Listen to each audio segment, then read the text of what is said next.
السلام عليكم ورحمة الله وبركاته. الأسماء من المعاني الجميلة التي يجب على كل زوجين أن يحرصوا على تسمية أطفالهم بها، وأن يختاروا اسما مناسبا له حتى يفتخروا به في يوم من الأيام.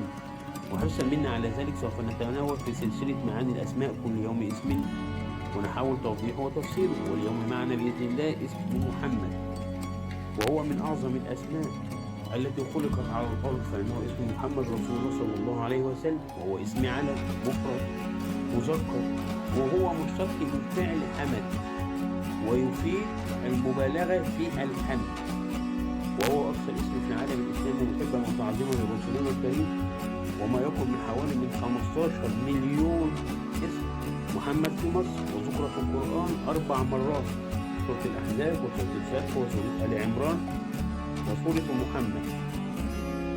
العلامة ابن الطبري قال كلام حلو قوي في تفسير اسم محمد. قال ايه؟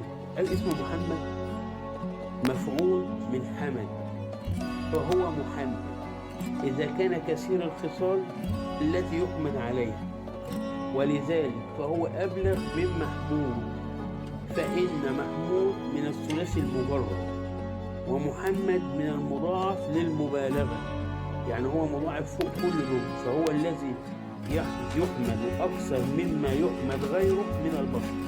ده كل اللي نقدر أقوله في اسم محمد. والسلام عليكم ورحمة الله وبركاته.